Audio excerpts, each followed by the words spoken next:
3 Maret 2026, saham-saham perkapalan kayak HUMI dan BUUL yang tiba-tiba melesat terbang.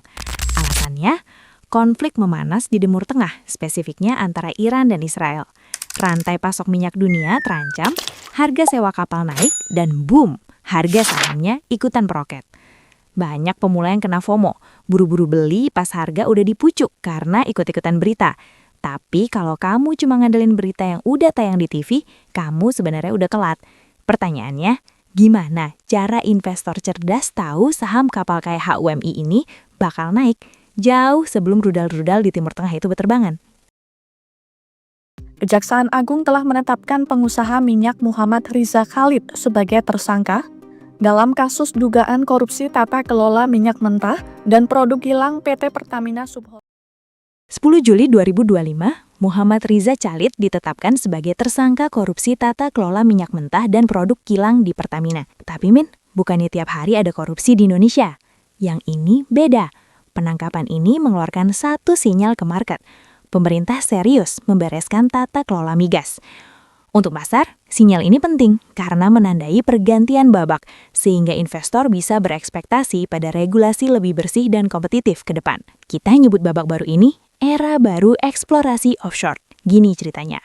Dulu, investasi buat nyari sumur minyak baru di Indonesia tuh cuma 6-9% dari total modal.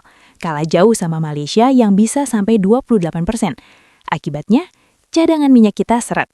Tapi sekarang, pemerintah melakukan deregulasi alias mangkas aturan-aturan yang ribet. Proyek pencarian minyak yang tadinya butuh waktu lama buat di ACC, sekarang jadi jauh lebih cepat. Di dunia migas itu ada hulu yang nyari minyak, midstream yang ngangkut atau nyimpen, dan hilir yang jualan. Kalau aturan di hulu dipermudah dan proyeknya jalan ngebut, siapa yang langsung kecepatan untung? Jelas bagian pengangkutannya alias midstream. Disinilah perusahaan kapal beraksi. Biarnya cuma nebak-nebak, tim Saham Bagger ngecek langsung ke database Saham Bagger Analysis Pro. Dari 952 saham, kita pasang filter khusus.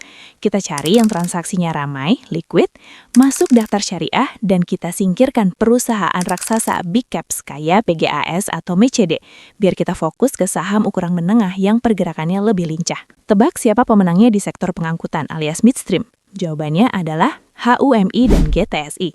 Data fundamental mereka luar biasa solid, dengan SBC skor mencapai 78% dan SBC ring A pertumbuhannya super ngebut, tembus 90% sampai 100%, dengan momentum di atas 80%.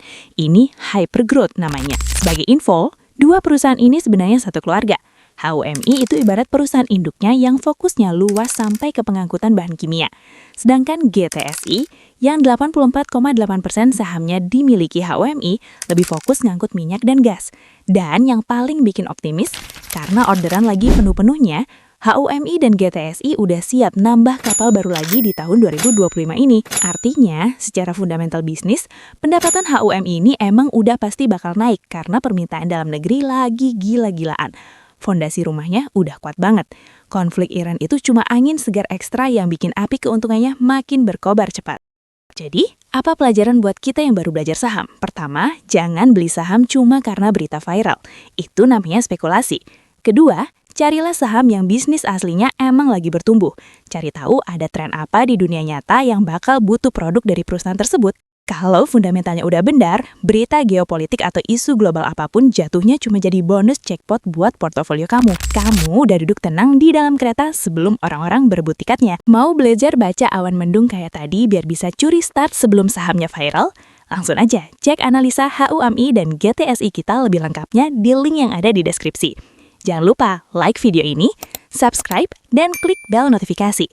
Sampai jumpa di analisa video esai selanjutnya.